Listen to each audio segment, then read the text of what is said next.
Hi வணக்கம் நண்பா நண்பேஸ். TET exam எழுதியவங்களுக்காகட்டும், எழுத போகிறவங்களுக்காகட்டும் ஒரு செம குட் நியூஸ் காத்துட்ருக்கு. தமிழ்நாட்டில் ஆசிரியர் தகுதித் தேர்வுக்கான தேர்ச்சி மதிப்பெண் பாஸ் மார்க்கை அதிரடியாக குறைக்க அரசு முடிவு பண்ணியிருக்காங்க. ஆந்திரா, தெலுங்கானா ஃபாலோ பண்ணி இப்போ தமிழ்நாட்டிலையும் இதை பண்ண போகிறாங்க. நம்ம ஊர்லேயும் இந்த மாற்றம் வரப்போகுது. 82 மார்க் எடுத்தால் தான் பாஸ்ன்னு இருந்த நிலமை இனி மாறப்போகுது. அதுவும் இது 2025 எக்ஸாம் எழுதினவங்களுக்கும் பொருந்துமா? எவ்வளோ குறைக்க போகிறாங்க? யாருக்கெல்லாம் இந்த சலுகை கிடைக்க போகுது? வாங்க டீட்டெயிலாக பார்க்கலாம். மத்திய அரசின் கட்டாய கல்வி உரிமை சட்டத்தின்படி 1லேருந்து 8th ஸ்டாண்டர்ட் வரைக்கும் பாடம் எடுக்கிற இடைநிலை ஆசிரியர்கள்லாம் கண்டிப்பாக டெட் எக்ஸாமில் பாஸ் பண்ணியிருக்கணும். நம்ம ஊரில் இதை ஆசிரியர் தேர்வு வாரியம் தான் நடத்துகிறாங்க. வழக்கமாக மொத்தம் 150 மதிப்பெண்களுக்கு இந்த எக்ஸாம் நடத்துவாங்க. ஜென்ரல் கேட்டகரிக்கு 60% பார்த்தீங்கன்னா மதிப்பெண்ணும், மற்ற இடஒதுக்கீடு பிரிவினருக்கு அதாவது பிசி முஸ்லீம், அப்புறம் எம்பிசி, எஸ்சி, எஸ்டி இவங்களுக்கெல்லாம் பார்த்தீங்கன்னா 55% மதிப்பெண் எடுக்கணும். இனிமேல் 55%ல் 5% குறைச்சி புதிய அரசாணை கூடிய சீக்கிரமே வெளியாக போகுதுன்னு தகவல் வந்திருக்கு. ஏன் திடீர்னு இந்த முடிவு எடுத்திருக்காங்கன்னா, ரீசெண்டாக பல்வேறு ஆசிரியர் சங்கங்கள்லாம் பள்ளிக்கல்வித்துறை அமைச்சர் அன்பில் மகேஷ் பொய்யாமொழி அவங்ககிட்ட சந்தித்து பேசியிருக்காங்க. மற்ற ஸ்டேட்லலாம் பார்த்தீங்கன்னா இந்த பாஸ் மார்க் ரொம்ப கம்மியாக இருக்குது, அதே மாதிரி எங்கேயும் குறைக்க சொல்லி கோரிக்கையை வச்சுருக்காங்க. உதாரணமாக பார்த்தீங்கன்னா ஆந்திரா, தெலுங்கானாவில் பிசி பிரிவினருக்கு பாஸ் மார்க் வெறும் 50% தான் இருக்குது. எஸ்சி, எஸ்டிக்கு பார்த்தீங்கன்னா 40% எடுத்தாலே பாஸு. பீகாரில் ஓபிசி பிரிவினருக்கு பார்த்தீங்கன்னா 50%, எஸ்சி, எஸ்டிக்கு 45. உத்தரப்பிரதேசத்தில் பார்த்தீங்கன்னா ஓபிசிக்கு 55, எஸ்சி, எஸ்டிக்கு 45. ஹரியானா, ஒடிசாவில் பார்த்தீங்கன்னா எல்லாருக்குமே 50% தான் பாஸ் மார்க்கு. இது எல்லாம் கருத்தில் கொண்டு தான் தமிழ்நாடு அரசும் இப்போ இறங்கி வந்திருக்காங்க. சரி, இப்போ புதுசாக வரப்போகிற மாற்றத்தின்படி பாஸ் மார்க் எவ்வளோ இருக்கும் பார்க்கலாம்.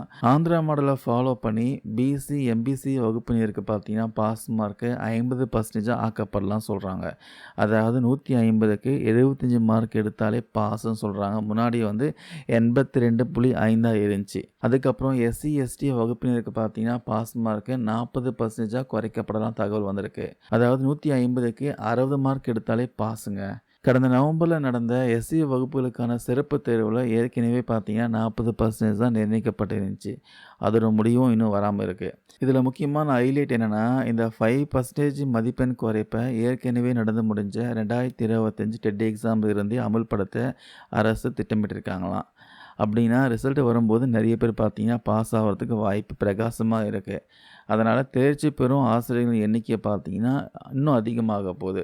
இப்போ ஒரு முக்கியமான விஷயம், டெட் பாஸ் பண்ணிட்டா மட்டும் போதுமா, வேலை கிடைச்சிட்டோமான்னு கேட்கலாம். அங்கே தான் ட்விஸ்ட்டே இருக்குது. தற்போதைய நிலவரப்படி பார்த்தீங்கன்னா டெட் எக்ஸாமில் பேப்பர் 1ல் 68,756 பேரும், டெட் எக்ஸாம் பேப்பர் 2ல் 66,660 பேரும் பாஸ் பண்ணிவிட்டு வேலைக்காக காத்துட்டு இருக்காங்க. டெட்டுங்கிறது பார்த்தீங்கன்னா வெறும் தகுதி தேர்வு தான் தவிர, அதில் பாஸ் பண்ணாலும் அரசு பள்ளியில் வேலை வேணும்னா கண்டிப்பாக நியமன தேர்வு காம்படிஷன் எக்ஸாம் தனியாக வைப்பாங்க.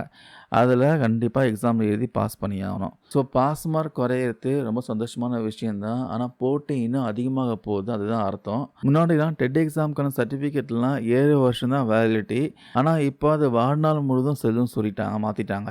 ஸோ ஒரு தடவை நீங்கள் 75 மார்க், அதாவது பிசி, எம்பிசியாக இருந்தீங்கன்னா 75 மார்க்கு, எஸ்சி, எஸ்டியாக இருந்தீங்கன்னா 60 மார்க் எடுத்து நீங்கள் பாஸ் பண்ணிட்டா லைஃப் டைம் சர்டிஃபிகேட் கிடைக்க போகுது.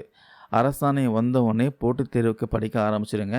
ஸோ இப்போ பாஸ் பண்ணுறவங்க எண்ணிக்கை கூடுறப்போ நியமன தேர்வில் கட் ஆஃப் பார்த்தீங்கன்னா அதிகமாகும், பார்த்துக்கோங்க. இந்த பாஸ் மார்க் குறைப்பு யாருக்கு மகிழ்ச்சி தருதோ இல்லையோ, இப்போ டீச்சராக ஒர்க் பண்ணிகிட்டு இருக்கவங்க நிறைய பேர் பார்த்தீங்கன்னா மகிழ்ச்சியை தரும். ஏன்னா கவர்மெண்ட் ஜாப்பில் கண்டினியூ பண்ணோம்னா கண்டிப்பாக பார்த்தீங்கன்னா டெட் எக்ஸாம் கட்டாயம், டெட் எக்ஸாம் தேர்ச்சி பெறுவது கட்டாயம்ட்டு ரீசெண்டாக சுப்ரீம் கோர்ட் பார்த்தீங்கன்னா ஒரு உத்தரவு போட்டிருக்காங்க. ஆர்டி சட்டம் வரத்துக்கு முன்னாடி யாரால எக்ஸாமில் பாஸ் பண்ணாமல் ஜாயின் பண்ணாங்களோ அவங்களுக்கும் இது பொருந்தும். இப்போ மார்க் கம்மியானதுனால அவங்க ஈஸியாக பாஸ் பண்ணுறதுக்கு வாய்ப்பு இருக்குது. ஆக மொத்தம் இந்த பாஸ் மார்க் குறைப்புக்கான அறிவிப்பு எப்போ அஃபிஷியலாக கவர்மெண்ட் ஆர்டர் பாஸ் பண்ணுவாங்க கேட்டிங்கன்னா, இந்த மந்த் எண்டுக்குள்ளவோ இல்லை பிப்ரவரி முதல் வாரத்தில் வெளியாகிறதுக்கு அதிக வாய்ப்பு இருக்கிறதா தகவல் வந்திருக்கு.